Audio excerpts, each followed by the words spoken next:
Bonjour à tous et merci de cette invitation. Mon ami Jean-Pierre vient de réussir le tour de force de faire 4 ou 5 siècles d'histoire française et européenne des religions et de généalogie de la laïcité en 15 minutes. C'est très impressionnant et comme il nous a emmenés à des niveaux très élevés, je vous propose un atterrissage un peu brutal sur des réalités de terrain, puisque je vais vous parler de ce que j'ai eu l'occasion de faire, tout particulièrement à l'occasion d'un rapport que le ministère de l'Intérieur m'a commandé peu avant que je ne parte vers d'autres aventures qui sont notamment la création de ce think tank qui s'appelle l'Aurore. Ce rapport donc, que j'ai rendu il y a pratiquement un an, en février, sur l'application de terrain de la laïcité, en fin de compte, c'était un peu l'aboutissement aussi des informations que j'avais pu recueillir et des constatations que j'avais faites sur le terrain dans mon passé professionnel récent, puisque j'étais successivement à l'Élysée en charge des affaires de sécurité, notamment dans la période 2012-2014, fin 2014, et par la suite délégué interministériel à la lutte contre le racisme et l'antisémitisme, et de ce fait, à l'occasion de 2 ou 3 déplacements par semaine dans les différents départements de métropole, de Corse, d'outre-mer, j'ai pu constater dans ces années, qui étaient quand même des années évidemment très particulières, un certain nombre de choses s'agissant non pas tant de la laïcité en elle-même, que de la manifestation, ou plutôt des manifestations, que je regrouperai sous un mot qui est le mot d'identitaire, avec des formes et des modalités d'expression extrêmement diverses. Quand on emploie le mot identitaire, on pense naturellement d'abord à l'extrême droite. On pense à l'affirmation d'une identité française, européenne, blanche, chrétienne, ce que vous voudrez, très, très reconstruite, reformulée et très stylisée. Mais au fond, des manifestations identitaires, aujourd'hui, il y en a de toutes sortes. Et la dimension religieuse est souvent présente, pas toujours, il y a d'autres formes de comportement ou d'aspiration ou de revendication identitaire. Mais il y en a une qui est particulièrement prégnante et vivace depuis maintenant une trentaine d'années en France, en Europe et dans un certain nombre de régions du monde. C'est la revendication identitaire qu'on appelle, selon les auteurs ou selon les sensibilités ou les inclinations, de l'islam politique ou de l'islamisme. Ça ne veut pas dire que c'est la seule forme religieuse qui s'exprime et qui exprime des revendications de cette nature. Il y en a qui naissent, qui apparaissent. Je pense par exemple aux manifestations évangéliques. Il y en a qui reviennent ou qui ne sont jamais vraiment partis d'ailleurs. Je pense aux catholiques traditionnalistes. Et il arrive d'ailleurs que toutes ces manifestations religieuses identitaires se coalisent ou se conjuguent, ou en tout cas se retrouvent à certains moments, dès lors qu'il est question par exemple du statut de la femme, dès lors qu'il est question de sexualité, d'acceptation des sexualités, et par exemple on va les retrouver faisant cause commune. Alors ce sont des gens qui a priori viennent d'horizons, par définition d'horizons philosophiques différents, mais aussi d'identités politiques différentes. On va les retrouver par exemple à l'occasion de la Manif pour tous, ou du mouvement qui s'appelait Journée de retrait de l'école et qui entendait protester contre une soi-disant théorie du genre. Vous savez, c'était ces manifestations, ou ces slogans, ou ces appels à retirer les enfants de l'école parce qu'on risquait d'apprendre aux garçons à devenir des filles et aux filles à devenir des garçons. Voilà. Et quand on sait que ces mouvements-là ont été pilotés activement par une ancienne amie d'Alain Soral, complotiste, antisémite, conspirationniste, et par un quasi chargé de relations publiques du Qatar en France, par ailleurs donc très proche des frères musulmans, ce sont là des synergies politiques intéressantes et qu'il faut comprendre et analyser et décortiquer si on veut comprendre un peu ce qui se passe aujourd'hui dans un certain nombre de débats publics. Alors, c'est pour ça que la manière dont j'ai abordé ce travail, et comme d'ailleurs j'avais eu l'occasion de le constater jusqu'à présent, ça ne consiste pas à partir des principes pour descendre vers la réalité, en se disant, bah voilà, la laïcité, c'est un certain nombre de règles que Jean-Pierre a rappelé, la liberté de conscience, la neutralité, non pas seulement de l'État comme on l'entend souvent, mais c'est une synecdoque, c'est la neutralité de l'ensemble des services publics, y compris d'ailleurs quand elles sont assurées par des collectivités locales ou des hôpitaux, ça va de soi, mais aussi par des personnes privées, hein, par exemple les caisses de sécurité sociale qui sont privées, bah, la laïcité s'applique dans ces organismes de sécurité sociale, donc ça fait potentiellement beaucoup de monde qui est concerné par la laïcité, et c'est pas un champ aussi réduit que ça. Mais généralement, quand on aborde le sujet laïcité, on dit, bah voilà les règles, est-ce que les règles sont respectées? Est-ce qu'il y a des infractions à la laïcité? Bah, ce que j'ai constaté, mais c'était pas vraiment une surprise pour moi, c'est que les infractions franches, nettes et directes à la laïcité sont en réalité pas très nombreuses. En partie parce que le droit d'ailleurs a évolué. Il y a eu un temps majeur très important dans l'histoire récente de l'évolution du droit à ce niveau-là, c'est la loi de 2004 sur le port de signes religieux ostensibles à l'école, qui venait régler une situation de 15 ans, hein, depuis la première apparition de contestation, de demande de revendication de porter le voile à l'école de la part de 2 petites filles. C'était en 1989 à Creil.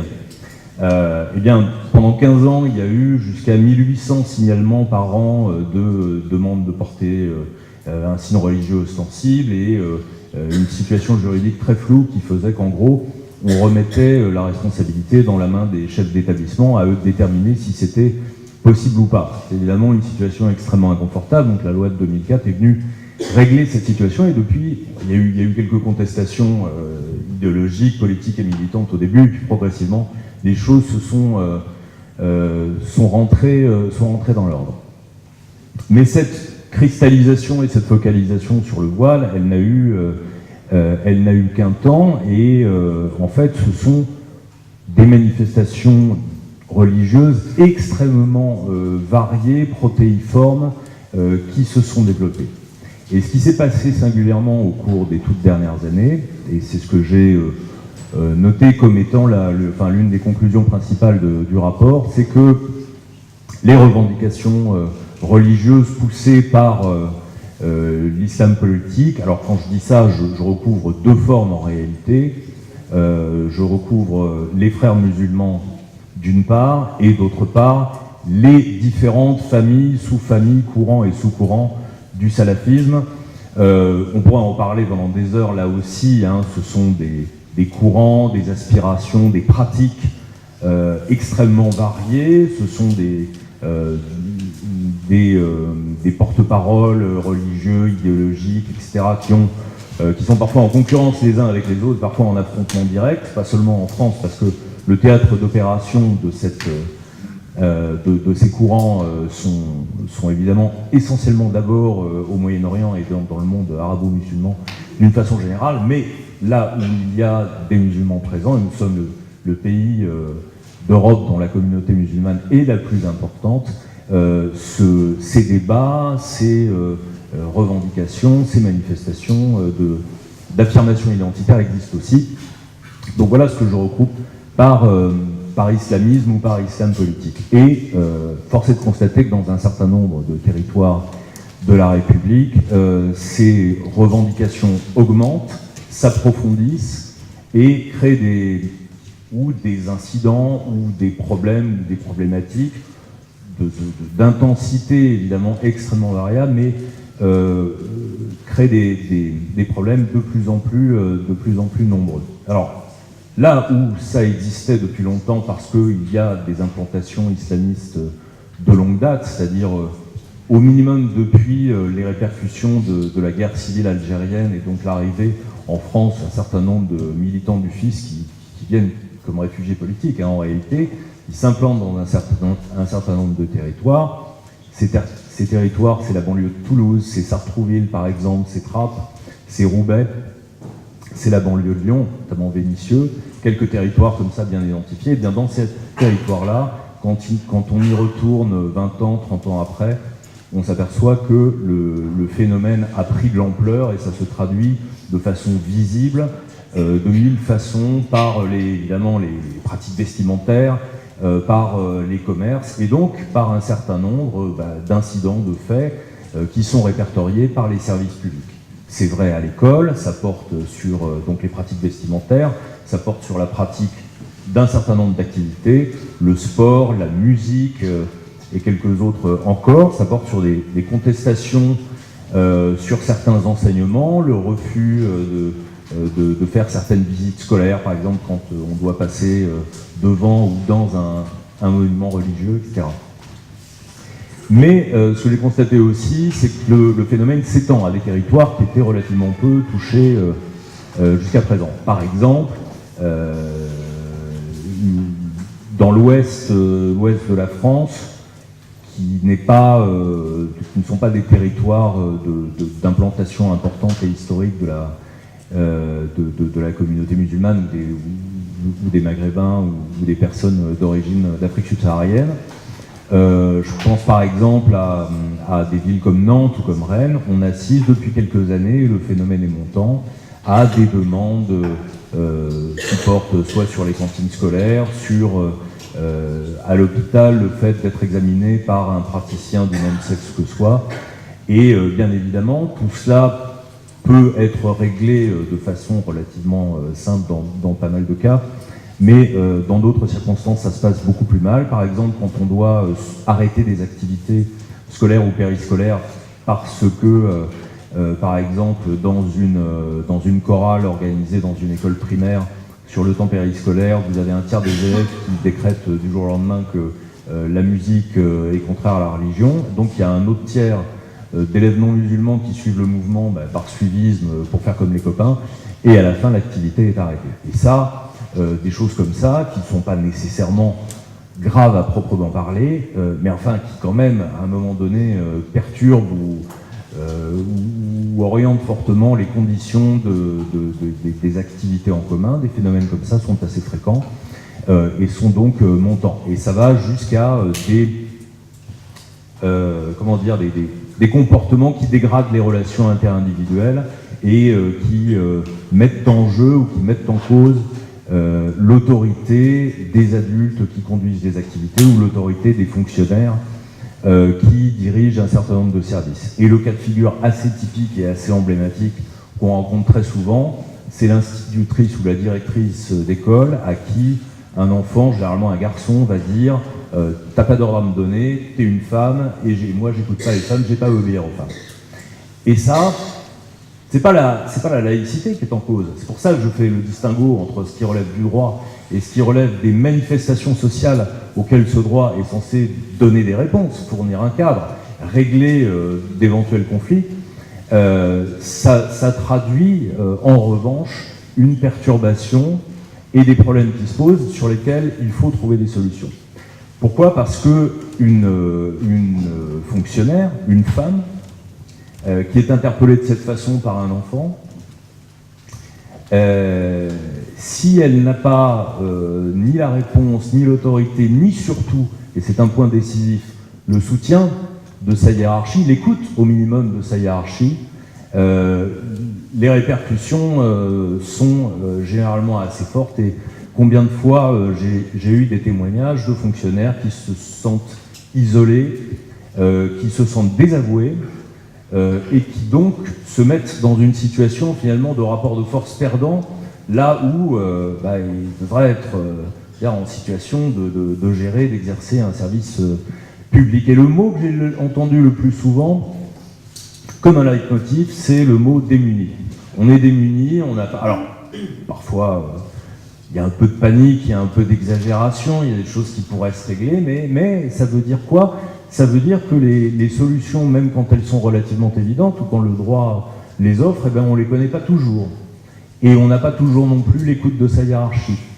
Et on n'a pas toujours non plus la faculté de discuter avec les usagers, alors les usagers, donc les parents d'élèves, ou les patients dans un hôpital, ou les gens qui viennent visiter le malade, et ainsi de suite. Le rapport de force se dégrade, la confiance se dégrade, la possibilité de dialoguer n'existe pas, disparaît, et ça crée des troubles assez profonds. Beaucoup de ce ce que j'appelle les premières lignes de la République, se sentent en situation de fragilité. Et c'est à ça, en réalité, qu'à mon avis, il faut répondre, en offrant des solutions pratiques, concrètes, opérationnelles, en donnant évidemment les formations sur un droit qui est quand même très compliqué. Le droit de la laïcité, il faut le dire et il faut le rappeler, ce ne sont pas des solutions toutes simples, toutes nettes pour tous les sujets, ce sont des règles compliquées qui ont été beaucoup précisées par la jurisprudence, mais la jurisprudence ne traite pas tout, et il arrive d'ailleurs que d'un jugement à l'autre, les solutions soient renversées. Il y a une histoire à épisode qui vient seulement de se terminer maintenant, et que vous connaissez tous, c'est l'histoire de la crèche Babilou. L'histoire de la crèche Babilou, c'est 12 ans de revirement de jurisprudence au niveau des plus hautes instances juridictionnelles de France et d'Europe. Donc c'est terriblement déstabilisant, y compris pour les meilleurs spécialistes, à qui il arrive de dire des bêtises, ou en tout cas de se tromper, ou de produire des interprétations contestables. Donc c'est très difficile le droit de la laïcité, et honnêtement, on ne peut pas demander à des gens qui sont des gens de terrain, qui exercent un métier, qui ont une expertise professionnelle, en fait, qui ne sont pas des juristes chevronnés, de savoir à tous les coups ce qu'il faut dire et comment il faut le dire. D'où l'absolue nécessité de fournir des outils de formation, etc. Et malheureusement, on n'est allé pas du tout assez loin en la matière, puisqu'il n'y a que, à ce jour, alors les chiffres sont contestés, mais peut-être 25 ou 30 000 agents des 3 fonctions publiques qui ont été formés sur un total de 5,5 millions. Donc on est très très loin du compte, et de la même manière, on n'a pas mis suffisamment en place les structures opérationnelles nécessaires, telles que des services publics en ont mis, par exemple les CAF. Alors, il y a heureusement quelques contre-exemples. Par exemple, le Conseil des sages de la laïcité mis en place par Jean-Michel Blanquer et les unités laïcité, qui sont donc des dispositifs opérationnels qui existent auprès des rectorats pour intervenir dans des situations concrètes. Depuis que ce système a été mis en place, ça fait 6 mois, il y a 800 cas qui ont été recensés au niveau national d'incidents.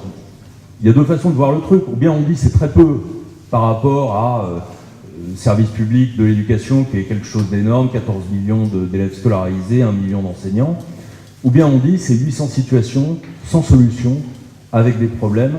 Et s'il n'y a pas une reprise politique au meilleur niveau du fait que oui c'est un sujet, que oui la laïcité peut être mise en échec, peut être mise en danger, peut être contestée, alors là il y a des sentiments de frustration, de colère et parfois de réaction identitaire dans l'autre sens qui se développent, y compris chez les fonctionnaires.